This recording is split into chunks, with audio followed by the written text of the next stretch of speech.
आगे की कथा गोकर्णोपाख्यान। तुंगभद्रा नदी के किनारे एक परम विद्वान सरल स्वभाव के पंडित श्री आत्मदेव शर्मा जी रहते थे।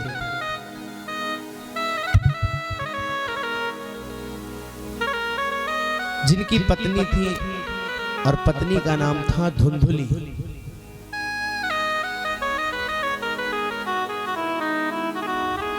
महाराजा श्री का स्वभाव अत्यंत सरल था और उसके विपरीत धुंधली का स्वभाव अत्यंत ही कठोर था।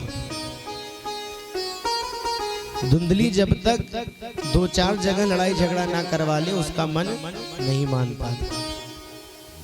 कुछ स्त्रियों की आदत होती है इधर की बात उधर करना और इसमें बड़ा आनंद भी आता है और बाद में कहने के बाद बोलेंगे बहन मुझे क्या लेना देना है। उनका मन चाहे जो करे सो करे और सारी कथा वृत्तांत भी बता देंगे आज ऐसा ऐसा हुआ। पंडित जी के पास सब कुछ तो था परंतु संतान नहीं थी। अत्र ते कृतिश्यामः इतिहासं पुरातनं यस्य श्रवणमात्रेण पापहानि प्रजायते। कहते हे ऋषियों इतना पावन और सुंदर ये इतिहास है, इसको सुनने से पापों का शोधन हो जाता है। आज पंडित जी बड़े परेशान हैं और भगवान के भजन में भी मन नहीं लग रहा है, कुछ उपाय नहीं सूझता है और ब्राह्मण की आंखों से अश्रु निकल आते हैं। और आज ब्राह्मण देवता वन की ओर चले गए, वन में बैठे विलाप कर रहे हैं। तभी एक संत भगवान का वहां पर आगमन होता है और ब्राह्मण देवता को विलाप करता हुआ देख संत वृंद पूछ पड़ते हैं कि महाराज जी आप परेशान क्यों हैं। उन्हें लगा हो सकता है कि ये भगवत प्राप्ति के लिए यहाँ आए हैं और भजन में इनका इतना भाव बन गया है कि ये रो पड़े। देखिए रोने के भी 2 स्थान बताए गए। आंसुओं का प्रयोग भी 2 जगह होता है। कहते हैं एक खुशी के आंसू हैं और एक दुख का आंसू है। लेकिन जब हम भगवान के पास पहुंचते हैं और ना चाहते हुए भी हमारे आंखों से अश्रु निकल आता है तो वो हमारे भक्ति का अश्रु है। वो अश्रु ये संदेश देता है कि हमारा मन उस परम पावन करुणालय भगवान के चरणों में कितना लगा हुआ है।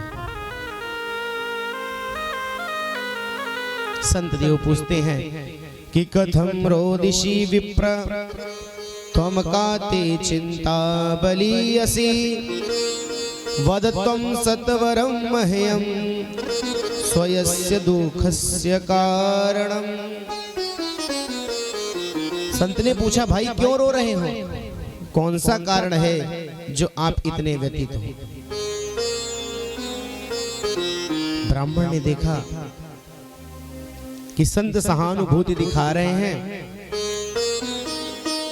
सो उनके सम्मुख पहुंच गए और अपने कंठों से बोल दिए। क्या कहते हैं कि किं ब्रवीमि ऋषे दुखम पूर्व पापेन संचितं मदीया पूर्वजाश्रुतं कथोष्णमुपभुञ्जते।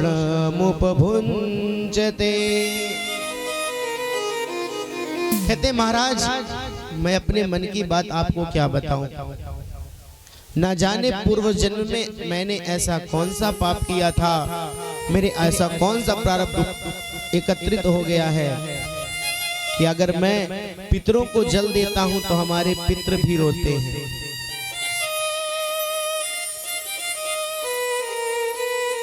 घर में पेड़ लगाता हूं तो वो भी फल रहित हो जाते हैं, पेड़ों में फल नहीं आते। मैंने एक गाय पाली है, वह भी बांझ है, और महाराज मेरे घर में कोई बालक नहीं है, मेरे कोई संतान नहीं है, इसीलिए हमारे पूर्वज रो रहे हैं। अभी तो मैं उनको जल दे रहा हूं, आगे जल देने वाला कोई नहीं। देखिए, देवताओं के साथ साथ अपने पितरों की पूजा भी अत्यंत आवश्यक है, और पितरों की पूजा करने के लिए जो भी हमारे यहाँ व्यवस्था बनी है, जो भी संस्कार बने हैं, उस भक्ति भाव से पितरों की पूजा करनी चाहिए।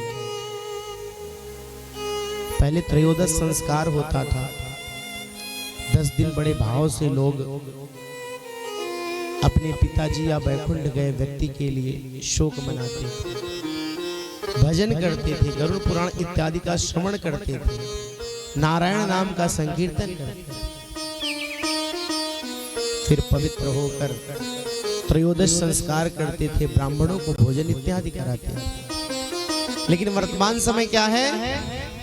पैसा तो बहुत है, लेकिन समय और सेवा करने का भाव किसी के पास नहीं है। और ये बताइए, अगर सामने वाला भूखा हो और उसको हम भोजन ना कराएं, तो क्या वो हमारे लिए कुछ करने का प्रयास करेगा? या हम स्वयं भूखे हो तो हम कोई कार्य कर सकते हैं? कदाचित नहीं कर सकते। ठीक उसी प्रकार हमारे पितृ प्रयास करना चाहिए कि अपने पितरों को जल तर्पण इत्यादि देते रहना चाहिए। आज आत्मदेव भी बहुत परेशान है।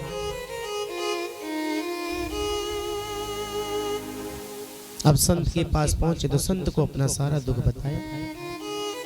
संत भी परेशान हो गया, बोला अच्छा फंस गई इस महाराज के चक्कर में। हमें तो लगा ये भगवत चर्चन के लिए प्रसन्न है, इसे भगवत प्राप्ति के लिए परेशान है, तो सो मैं इसको उपाय बताऊं, लेकिन ये तो मोह माया के बंधन में बंधने के लिए परेशान है। संत ने बार बार समझाया कि इस सुतवित नारी कुटुंब कबीला में कुछ रखा नहीं है, ना कुछ साथ जाने वाला है, जो है सो छोड़ो, केवल भगवान का भजन करो। बाप रे बाप, इतना सुनते तो आत्मदेव शर्मा क्रोधित हो गए। बोले आप परिवार का सुख क्या जाने, एक वैरागी परिवार का सुख क्या जाने। जब घर में जाता हूं तो मुझे भी लगता है कि मेरे बच्चे मुझे पिताजी पिताजी कहकर बुलाए, मेरे घर भी सुंदर किलकारी गूंजे। लेकिन संत ने समझाने का लाख प्रयास किया। बोला मैं तुम्हारे माथे पे देख रहा हूं, अभी क्या 7 जन्म तक तुम्हारे पास संतान का कोई योग नहीं है। लेकिन आज पंडित जी मानने वाले नहीं हैं और बोले संतों के पास ऐसा क्या नहीं है। अगर संत चाह ले तो भगवान या विधाता का लेख भी परिवर्तित कर सकते हैं। और आज आपको मेरे इस भाग्य को परिवर्तित करना पड़ेगा, वरना मैं सर पटक पटक के आपके चरणों में अपने प्राण का अंत कर दूंगा। संत महाराज ने सोचा अच्छा ब्रह्म हत्या का पाप लगेगा, सो अपने सिद्ध मंत्रों से एक फल को प्रकट किया और ब्राह्मण देवता को प्रदान कर दिया। फल को लेकर ब्राह्मण देवता पहुंच गए अपनी पत्नी के पास। पत्नी का क्या नाम था? धुंधली। सो पत्नी को फल दिया और पत्नी को बड़े प्रसन्न होकर सारी कथा का वृत्तांत बताया और बताया कि तुम इस फल को खा लो तो आज से 9वें महीने हमारे यहाँ सुंदर पुत्र रत्न संतान की प्राप्ति हो जाएगी। अब धुंधली सो धुंधली ठहरी, उसको लगा पता नहीं कौन सा फल लाए हैं, जादू टोना करा के मुझे अपने बस में कर लें। आजकल के पतियों का कोई भरोसा नहीं, कब अपने पत्नी को बस में करने के लिए क्या प्रयोग कर ले कुछ पता नहीं। सो धुंधली को लगा कि हमारे पतिदेव पता नहीं ऐसा कौन सा फल लाए, इसको खा लूं तो मुझे कुछ हो ना जाए। और इधर ब्राह्मण देवता पूरे गांव में निकल गए और सबको कहानी सुनाने लगे कि भैया आज से 9 महीने बाद हमारे यहाँ संतान होगी, 9 महीने बाद हमारे यहाँ संतान होगी। धुंधली की एक सहेली आई पड़ोसन, जब सारा काम काज हो जाता है तो पड़ोसी इकट्ठा होते हैं, पूरे गांव की पंचायत एक साथ हो जाती है। सो आई तो धुंधली ने अपने सहेली को सारा वृत्तांत बताया।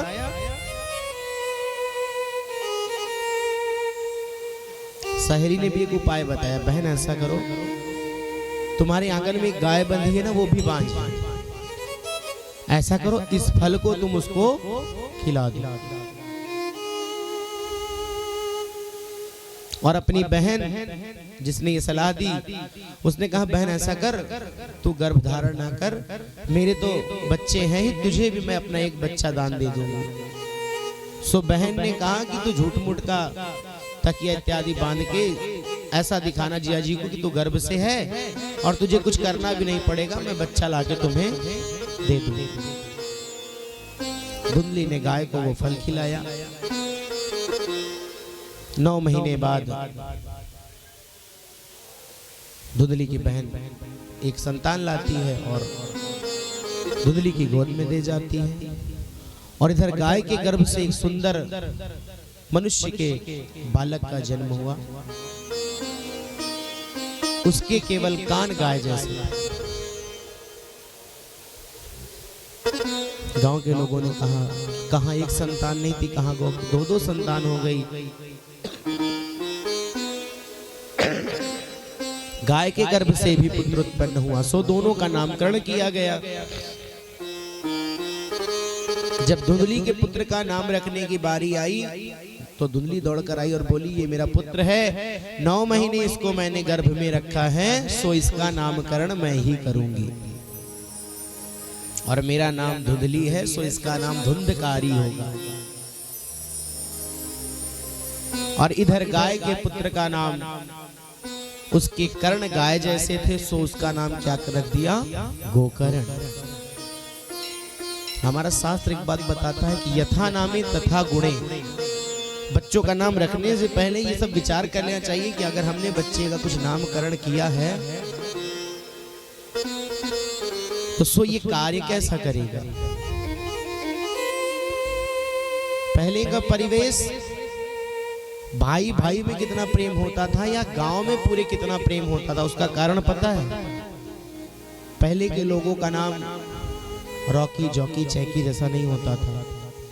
हर नाम में कहीं ना कहीं परमात्मा का एक नाम जुड़ा होता था। सीताराम, शिव नारायण, सत्यनारायण, रामचंद्र इत्यादि इत्यादि नाम रखे जाते थे।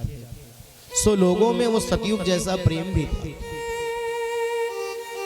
आज के इस आधुनिक परिवेश में लोग दिखावे के चक्कर में नाम परिवर्तित करते हैं। ये नहीं सोचते कि इस नाम का प्रभाव क्या होगा। बहुत से माता पिता को तो ये भी नहीं पता कि मैंने अपने बच्चे का जो नाम रखा उसका कुछ अर्थ है या नहीं। अगल बगल किसी का नाम ना हो, कुछ यूनिक नाम रखेंगे अपने बच्चे का, जो पुराने लोग लेने में भी बेचारे ना ले पाए।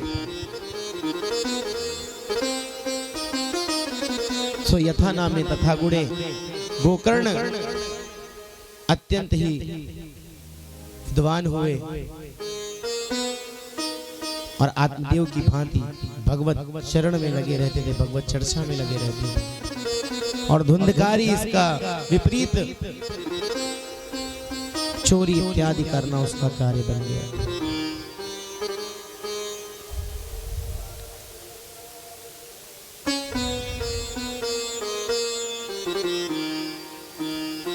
आज अपने बेटे के कृत्य से आत्मदेव शर्मा बड़े परेशान हैं। एक समय क्यों रो रहे थे, कोई संतान नहीं थी, पुत्र नहीं था। आज क्यों रो रहे हैं, दुष्ट पुत्र प्राप्त हो गया। मनुष्य तन प्राप्त हुआ है केवल रोने के लिए। संतान है तब भी रोना, संतान नहीं है तब भी रोना।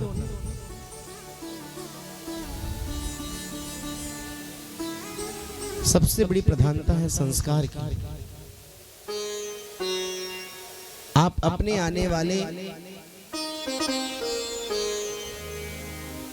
अगले चरण के उस पुत्र को, उस संतान को कैसा संस्कार देते हैं, उसका प्रभाव आपको स्वयं प्राप्त होता है।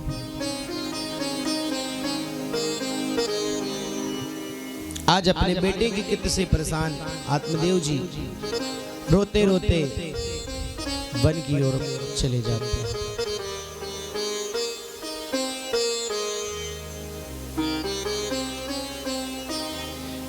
गोकर्ण अपने पिताजी को समझाते हैं कि न चेन्द्रस्य सुखम किंचिन सुखम चक्रवर्तिनः सुखमस्ति विरक्तस्य मुनेरेकांत जीविनः। कहते पिताजी आप मनुष्यों की बात कर रहे हैं, हमारी बात कर रहे हैं। तीनों लोक के अधिपति इंद्र से पूछिए वह कितना परेशान है। जो चक्रवर्ती की गद्दी पर बैठा है वह भी परेशान है। सो पिताजी संसार में सभी दुखी हैं क्योंकि यह संसार दुख रूप ही है। सुखी तो केवल एक है जो सबसे विरक्त होके एकांत में श्री भगवत नाम संकीर्तन या चिंतन कर रहा है।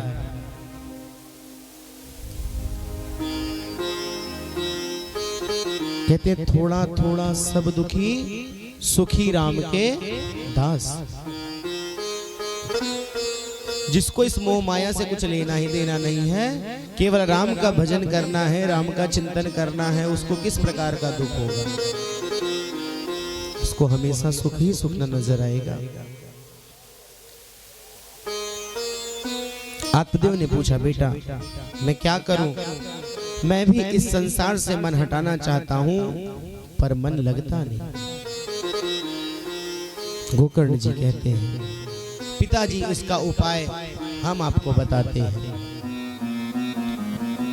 देह अस्ति मांसरुधरे अभिमतीं तयद्वयं जाया सुता दिशु सदा ममतां विमुञ्च पश्यामि जगदिदं क्षणभङ्गनिष्ठं वैराग्यरागरसिको भवभक्तिनिष्ठः। गोकर्ण जी कहते पिताजी ध्यान से सुनिए। जीव को संसार में बांधने की दो रस्सियां हैं। उन रस्सियों के नाम हैं अहमता और ममता। देह में अहमता है और देह के नातों में ममता है। ममता और अहमता, इन दोनों के कारण इस जीव का मन इस माया रूपी संसार में बंधा है।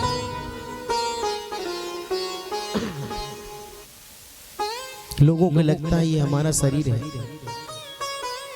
इसको खूब बढ़िया डेंट पेंट करके रखने से काम चलेगा। लेकिन ये हमारा शरीर उस परमात्मा के भौतिक चीजों से बनाया है। ये शरीर किन भौतिक वस्तुओं से मिलकर बना है?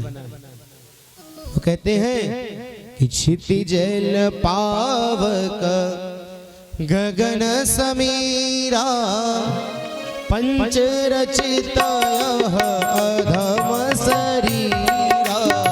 क्षितिजल पावक गगन समीरा पंचरचित अधम शरीरा। क्षितिजल पावक गगन समीरा पंचरचित अधम शरीरा। क्षितिजल पावक गगन समीरा पंचरचित अधम शरीरा। क्षितिजल पावक गगन समीरा पंचरचित अधम शरीरा। क्षितिजल पावक गगन समीरा पंचरचित यह अधम शरीरा। ये जो शरीर है इन पांच भौतिक वस्तुओं से मिलकर बना है। ये हमारा शरीर नहीं है, धर्मशाला है।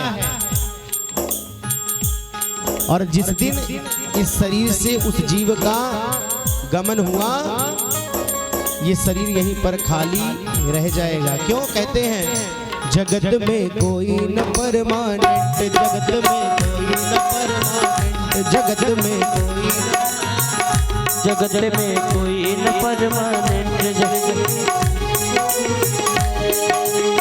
तेल चमेली चंदन घिस लो, तेल चमेली चंदन घिस लो, चाहे लगा लो सेंट, जगत में कोई न परमानेंट, जगत में कोई न परमानेंट, जगत में।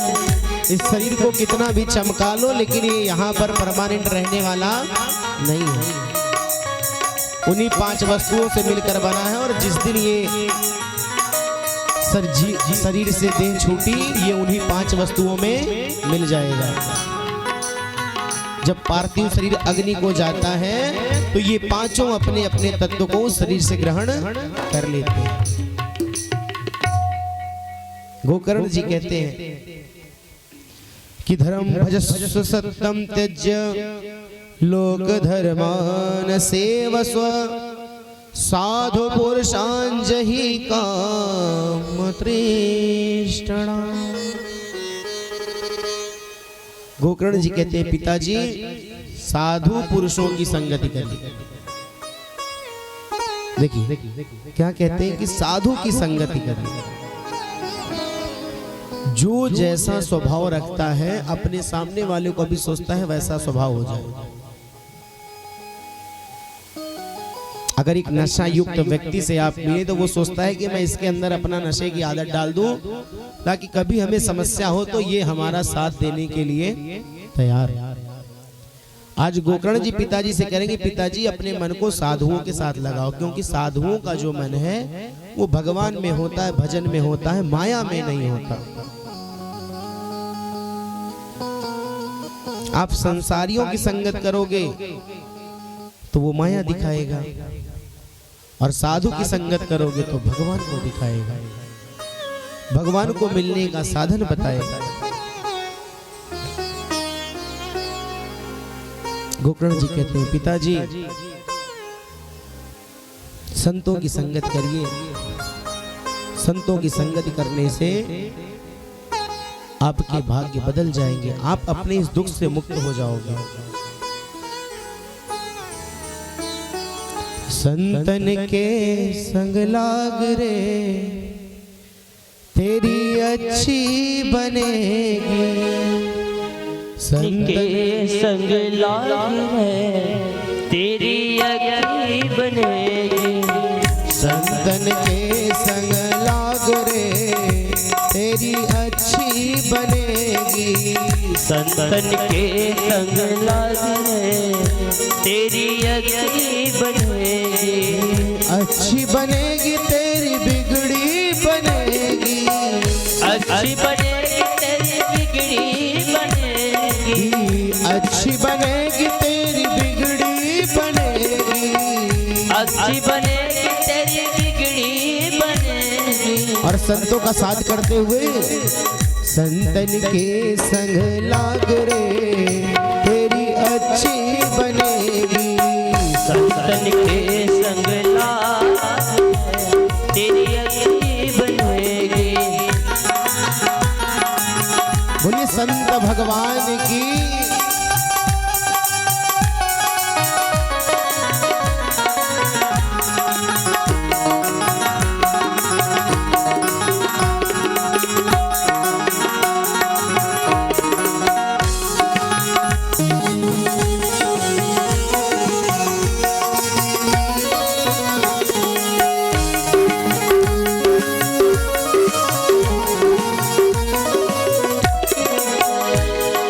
ध्रुव जी की बन गई प्रहलाद जी की बन गई, ध्रुव जी की बन गई प्रहलाद जी की बन गई, ध्रुव जी की बन गई प्रहलाद जी की बन गई, ध्रुव जी की बन गई प्रहलाद जी की बन गई। हर कीर्तन में लाग है, हर कीर्तन में लाग है तेरी अच्छी बनेगी, हर कीर्तन में लाग रे तेरी अच्छी बनेगी, ओ संतन के संग लाग तेरी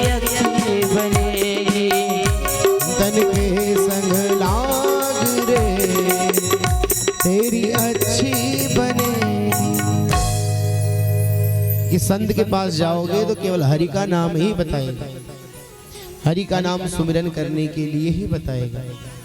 डॉक्टर के पास जाते हैं तो क्या बताते हैं? दवा बताते हैं। होम्योपैथिक दवा बताता है, एलोपैथ दवा बताता है। संत के पास अगर कोई समस्या लेके जाते हैं तो वो केवल और केवल भगवान का सुमिरन बताता है और उनके चरणों में प्रीति लगाने को कहता है। आज गोकर्ण जी को भी ज्ञात हो गया कि संसार में अगर कुछ करना है तो भगवान का चिंतन करो, भगवान नाम संकीर्तन करो। 60 वर्ष की अवस्था में पंडित आत्मदेव शर्मा जी के चित्त में एक बात बैठ गई और घर को त्याग कर वन की ओर अग्रसर हो गए। संतों के बीच रहकर श्रीमद् भागवत महापुराण के 10वें स्कंद का पाठ करते हुए भगवान के चरणारविंद में लीन हो गए। आज आत्मदेव जी का मोक्ष हुआ। इधर धुंधकारी धुंधली को बड़ा परेशान करता और बोलता कि पिताजी जो गए हैं सब कुछ तुम्हारे पास रख के गए हैं, जो भी है मुझे जल्दी जल्दी दे दो, वरना मैं तुम्हें गर्म लकड़ियों से मारूंगा। अपने पुत्र की इस बात को सुनकर धुंधकारी बड़ी दुखी होती और धुंधकारी को लगता कि अगर मैं यहाँ रही तो ये मुझे मार देगा। चलते चलते आधी रात को अंध कुएं में गिरकर धुंधकारी का भी प्राणांत हो गया। गोकर्ण भैया को लगा कि माता पिताजी तो जा चुके हैं, अब जो कुछ आई है मेरे ऊपर बीतेगी। सो गोकर्ण भी निकल गए भगवान की भक्ति करने के लिए।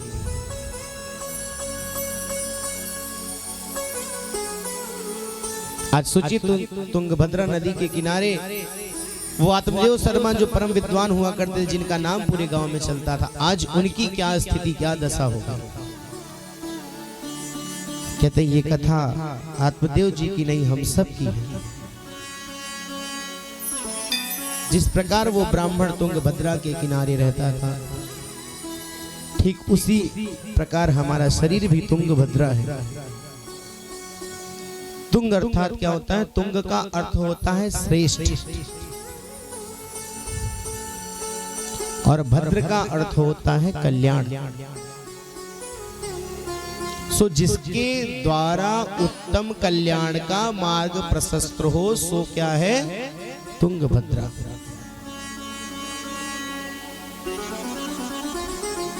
आत्मदेव बेचारा भोला भाला इस संसार के माया में फंस गया और अंत में भगवान का भजन करते करते परम धाम को गया। धुंधली का भी प्राणांत हुआ, गोकर्ण भी भक्ति भाव करने चला गया। इधर धुंधकारी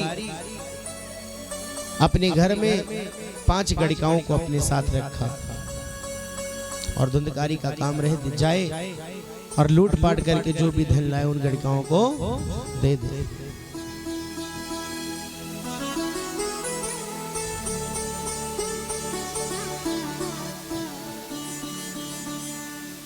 रोज चोरी करता, डकैती करता, धन ला के गणिकाओं को देता, उन्हीं के साथ रहता। एक दिन धुंधकारी ढेर सारा धन लेकर आया और 5 गणिकाओं को दे दिया। गणिकाओं को लगा कि हम लोगों ने इसका बहुत सा धन ले लिया और इसने बहुत सा धन कमा के हमको दे दिया।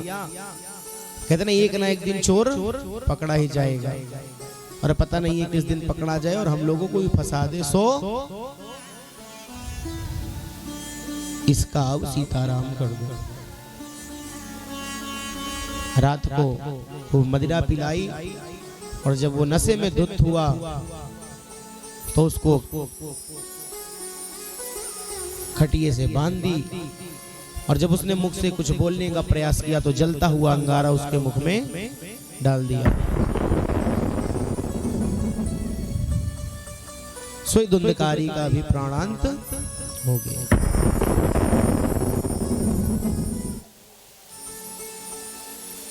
आज तीर्थ की यात्रा में गोकर्ण जी को पता चला कि माता जी पिताजी तो वैकुंठ सिधारे थे, आज हमारे भैया भी परलोक सिधार गए। सो गया जाकर माताजी और पिताजी और भाई का अपने पिंडदान श्राद्ध तर्पण इत्यादि किया।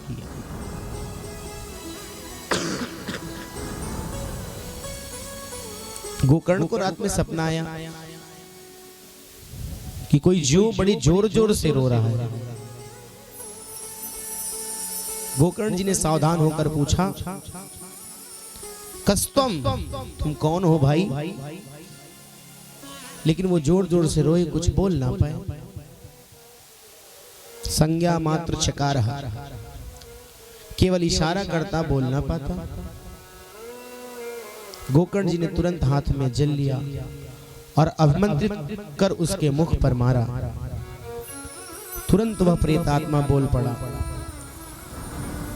अहम भ्राता त्वदीयोऽस्मि धुंधकारीति नामतः स्वकीयेनेव दोषेण ब्रह्मत्वं नासितं मया। भैया, मैं तो तुम्हारा ही भाई धुंधकारी हूं। मैं अपने दोषों के कारण आज ब्रह्मत्व को समाप्त कर दिया और भयंकर प्रेत योनि में भटक रहा हूं। मैंने कितने दुष्कर्म किए, इसकी कोई गणना नहीं है, और उन पापों का ही परिणाम है आज मैं प्रेत योनि में भटक रहा हूं। प्रेतों को केवल वायु का आहार मिलता है, ये जो हवा बहती है केवल इसी को खाने का उनको मिलता है, उसके अलावा ना कोई पिंड ना कुछ उनको प्राप्त नहीं होता। कहता है कि अहो बंधो कृपा सिंधो भ्रात मामाशु मोचे। भैया, आप तो साक्षात करुणा और कृपा के स्वरूप हैं, मुझ पर अनुग्रह कीजिए, मुझे इस भयंकर पीड़ा से निवृत्ति दिलाने का कोई उपाय करें। आज गोकर्ण महाराज अपने भाई की इस विकलता को देखकर व्याकुल होकर बोले, भैया मुझे तुम्हारे बारे में अब पता चला है, मैं विधिवत गया में तुम्हारा श्राद्ध करूंगा। मैंने गया में विधिवत तुम्हारा श्राद्ध किया है। तद कथम नयो मुक्तो असि, फिर भी तुम्हारी मुक्ति क्यों नहीं हुई? धुंधकारी बोला, गया में एक नहीं 100 पिंडदान कर दोगे तब भी मुझे कुछ मिलेगा नहीं, मेरा कुछ होने वाला नहीं।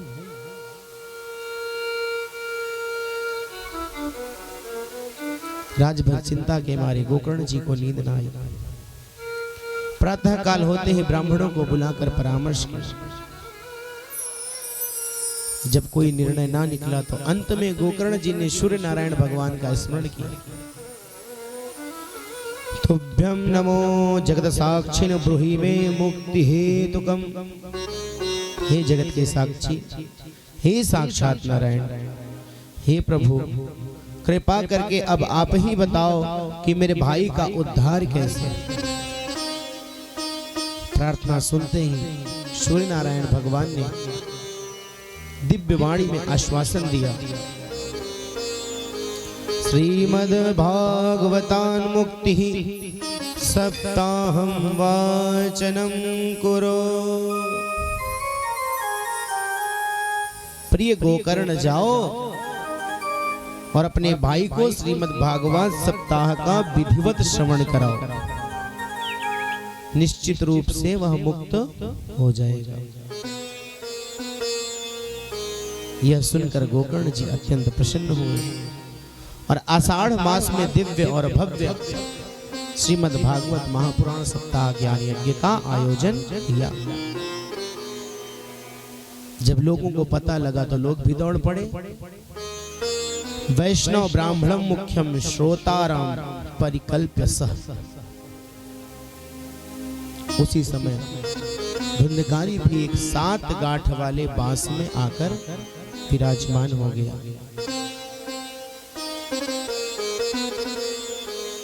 उन जन समुदाय के बीच में गोकर्ण जी आज विराजमान होकर लोगों को कथा अमृत रसास्वादन करा रहे हैं। इस कथा को कथा अमृत कहा गया है। 2 अमृत है, एक कथा अमृत, एक सुधा अमृत। कहते हैं ये अमृत देवताओं को भी दुर्लभ है। सुधा अमृत तो उनके पास, पर कथा अमृत देवताओं को भी दुर्लभ है। और ये हम प्राणियों का परम सौभाग्य है कि इस जीव को पाने के बाद हम इस कथा अमृत का रसास्वादन कर पा रहे हैं।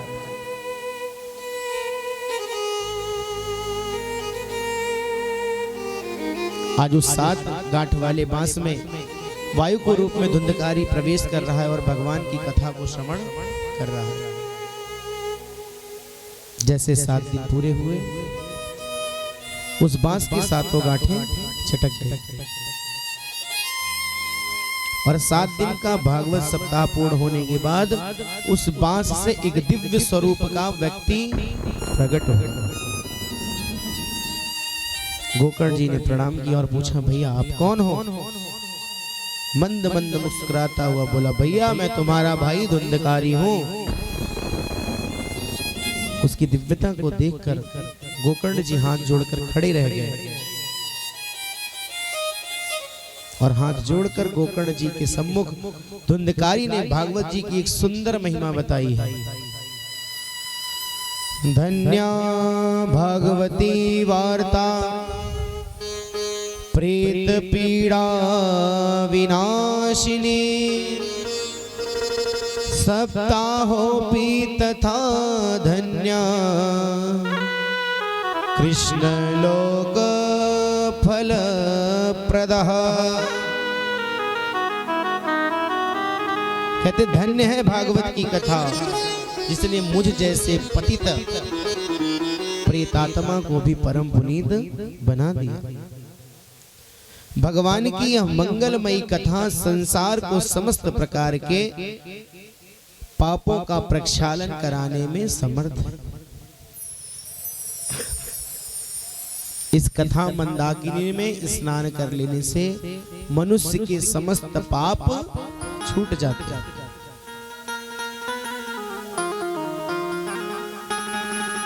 धुंधकारी जी भागवत जी की सुंदर महिमा गा ही रहे थे कि आकाश से एक सुंदर विमान उनके सम्मुख आ गया